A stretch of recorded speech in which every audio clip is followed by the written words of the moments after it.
भट्टी साहब एक मिनट मुझे दीजिएगा, मैंने खबर ब्रेक करनी है। पहली बात तो बिलावल भुट्टो साहब ये है कि आपकी वालदा मोहतरमा शहीद बेनज़ीर भुट्टो के खिलाफ पंजाब के चीफ एग्जेक्टिव एक जज को हुक्म दे रहे थे और वो सुन रहा था, और वो और जिसके साथ आप बैठे हुए हैं, आज आप उन्हीं लोगों के साथ बैठे हुए हैं जिनके खिलाफ कभी आप लड़ा करते थे। और दूसरी बात मैं आपसे पूछना चाहता हूँ, आप वज़ीर ख़ारजा हैं, कल 2 दिन पहले तुर्की बिरादर इस्लामी तुर्की मुल्क मैंने टिकट खरीदा हुआ और मुझे बताया गया कि आप ट्रांजिट में तुर्की की ज़मीन पर पाकिस्तानी होते हुए कदम नहीं रख सकते। ये मेरी इज्जत हुई। वज़ीर ख़ारजा साहब, आजकल आप इंटर्नशिप कर रहे हैं वज़ारत उज़्मा के लिए, माशाल्लाह माशाल्लाह। आप अपने उसको फ़ोन करेंगे काउंटर पार्ट को तुर्की में कि पाकिस्तान के लोगों की ये इज्जत है कि मेरा वीज़ा लगा हुआ है और मैं तुर्की की सरजमीन पे पाँव नहीं रख सकता। मैंने जब उस औरत से पूछा, मैंने कहा अगर मेरा अमेरिका का वीज़ा लगा हुआ है, ये लो अमेरिका का वीज़ा है, मैं फिर भी तुम्हारी सरजमीन पे, कहते नहीं ये इज्जत है। रोज़ आप भाग रहे हैं, इधर जा रहे हैं, उधर आनियाँ जानियाँ। मुझे बताएं क्या क्या आपने हशर कर दिया इस मुल्क के लोगों का और मेरे ग्रीन पासपोर्ट का, कि हम जूते खाते हैं बाद में। और हाँ भट्टी साहब, ईरान को मैं मान गया, उसने कहा अब हम भाई हो, तुम यहाँ कहोगे हम तुम्हें लेके जाएंगे। और 10 रुपए का लीटर पेट्रोल बेच रहा है, और आप अमेरिका के जो गुलाम हैं, जो उसके हम कमीशन एजेंट बने हुए हैं। भट्टी साहब, मैं ये खबर तोड़ना चाहता था कि इनकी वजह से, इस करप्ट रूलिंग एलीट की वजह से पाकिस्तान के लोगों की कोई औकात नहीं रहेगी बाहर। अब आप बात करें। भाई साहब, मैं अदब एहतराम से, आप बाहर कह रहे हैं, मैं कह रहा हूँ पाकिस्तान में कोई औकात नहीं है। वो बात सवाए उन लोगों के जो माफिया का हिस्सा है।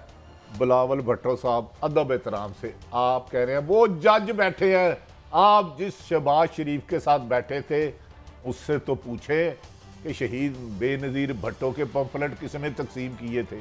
कम से कम इतनी जुर्रत करे अखलाकी अपने आप को। हकानी कौन था, किसका मुलाजिम था, अमेरिका में किताबें लिख रहा है आजकल कि मेरे बाप की जबान क्यों काटी। ये जो क्यों कटी, 10% का खिताब इन्होंने दिया था। कम से कम आप जज साहबान को तनकीद ना करें। बिलावल साहब, आपके मुंह से नहीं अच्छा लगता। आप शहबाज शरीफ साहब से पूछे, आपकी वालदा की वो जेल के बाहर खड़ी होती थी, इतने साल अंदर करो, मेरी माँ जेल के बाहर खड़ी होती थी तो आपका जेल का अमला उनके साथ क्या सलूक करता था। आप कमाल कर रहे हैं। जज से बाद में एक उमर साहब बंदियाल का इतना कसूर है। एक बंदा खड़ा हो गया यार, साकब निसार का इतना कसूर है। आसफ सईद खोसे का वो दरवेश इफ्ता आदमी थे, वो इनके दबाव में नहीं आए। 3 जस्टिस से बाहर का कसूर मैं बता देता हूँ।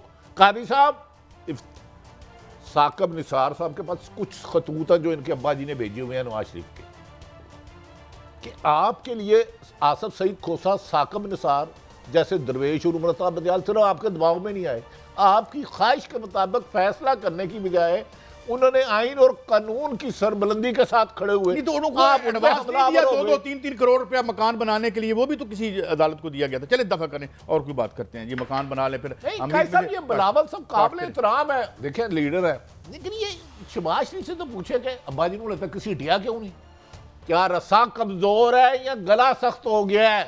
और मुझे ये बताएं, ओ भाई इलेक्शन साजिश है, कुछ जज कह रहे हैं कि इलेक्शन करो, ये साजिश है। कादी साहब, शर्म अगर तुमको नहीं आती, काबे किस मुंह से जाओगे। वो साग डॉलर, वो सॉरी क्या नाम है डॉलर साहब का, डार साहब सॉरी, वो इत्तेफाक साहब कहते हैं, वो कहते हैं इलेक्शन से खतरा होता है। बताए, इलेक्शन के बाद जमहूरियत हो जाती है, अवाम की हुकूमत अवाम के लिए, अवाम के जरिए। ये अवाम को माइनस करने की साजिश कर रहे हैं, गोल्डन जुबली मिला रहे हैं और इलेक्शन से फरार का रास्ता। 17 से 22 बिलियन डॉलर खाने वाली इशराफिया आप खतरा हो इस मुल्क के लिए। मेरे 17 बिलियन डॉलर यूएनडीपी, मुझे ये बताएं, आप खतरा हो। मुझे ये बताएं, जिस 100 मोटो के तहत इसहाकदार का जरा सुन लें, इसहाकदार साहब का सुन लें, सुनाओ भाई। कौमी और तमाम सूबाई असम्बलियों के इंतखाबात एक ही वक्त में निगरान हुकूमतों के जेरे एहतमाम कराए जाएं। इससे अखराजात की मद में बचत की जा सकती है कि फौरी इलेक्शन का इनकाद मुल्क के कौमी मुफाद में नहीं है। आइन को ठप के बंद ही कर दो, आइन को मुअत्तल कर दें, एक तरमीम ले आए। फारूक के भी जब तक जो है वो मियाँ साहब जीतते नहीं, हम इलेक्शन नहीं करवाएंगे। कादी साहब कर लो, बड़े बड़े अच्छे सियासतदान बैठे थे, कोई दो राय नहीं। क्या थोड़ी सी हमें शर्म नहीं चाहती? मैं अपनी बात कर रहा हूँ, इनमें से कोई खड़ा होता ये बता देता कि जनाब असेंबली तहलील होने में नहीं है, आइन ने पाबंद किया 90 दिन में इलेक्शन कराएं। गोल्डन जुबली पे आइन शिकनी की गोल्डन जुबली बना रहे हैं। यहाँ तो ये आज असेंबली में सारे खड़े होते, मोहतरम शहबाज शरीफ साहब, मोहतरम बिलावल भुट्टो, वो मौलाना फजल रहमान के भाई, वो जिनके अच्छे खासे मिनिस्ट्री हैं, या सारे ही कि जनाब ये इमरान खान साहब का मुतालबा गलत है। असम्बलियों में अतर मनीला साहब नहायत काबिल एहतराम, उन्होंने जज्जा मूवमेंट में बड़ा हिस्सा किया, इफ्तार चौधरी के तर्जमान थे, नहायत काबिल एहतराम।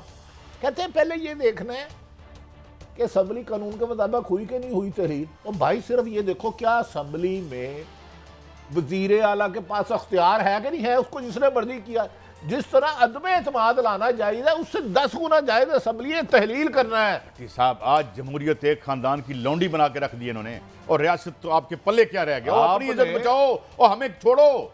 मैं हैरान था, मेरा यकीन था कि मोहतरम फाइज ईसा साहब नहायत काबिल एहतराम, क्योंकि मैं उनकी इसलिए कदर करता हूँ, अकेले पैदल आज कहते कि भाई अगर आपने सियासी बातें करनी है तो मैं उठ के जा रहा हूँ, उस वक्त बातें हो रही थी। उन्होंने कहा तो है ना तकरीर के बाद ना इस तरह नहीं मैं जाने दूंगा। अपनी बारी पे कहा, जब होता ना खड़े होते, कहते सर मैं एक मुल्क का आने वाला चीफ जस्टिस हूँ, पाकिस्तान की 23 करोड़ आवाम की उम्मीदें मुझसे वाबस्ता है, मैं आइन का पासदार हूँ, तो आपने ये पॉलिटिकल पॉइंट स्कोरिंग करनी है, तो मैं यहाँ से जा रहा हूँ।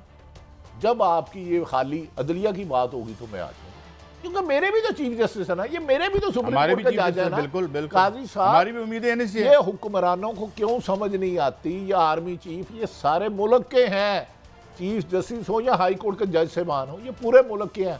सिर्फ अब क्या किया, सहाफ़ियों मीडिया को अरबों रुपए के इश्तिहार दिए, अरबों रुपए कमीशन खा लिए, और सुने उतने का आटा नहीं बांट रहे जितने इश्तिहार दिए जा रहे हैं। वो भाई वो जो इश्तिहार 1.25 अरब 1.5 अरब के दिए, वो गरीबों को आटा दो। इश्तिहारों से गरीबों का पेट नहीं भरता, एक इश्तिहार दे दिया खत्म। अमीरों का तो भर जाता है ना, अमीरों का तो भरेगा, क्योंकि अमीर वो आटा नहीं खाएंगे, वो आपका कलेजा खाएंगे। कुछ डैने होती हैं, उसको इंसानी खून की आदत पड़ जाती है। गोल्डन जुबली, गोल्डन जुबली, फलां जुबली, और आइन शिकनी कर रहे हैं, उसी में खड़े होके चीफ जस्टिस के इख्तियार। देखें काजी साहब, आप मुझे एक तरह मेरी रहनुमाई फरमाएं।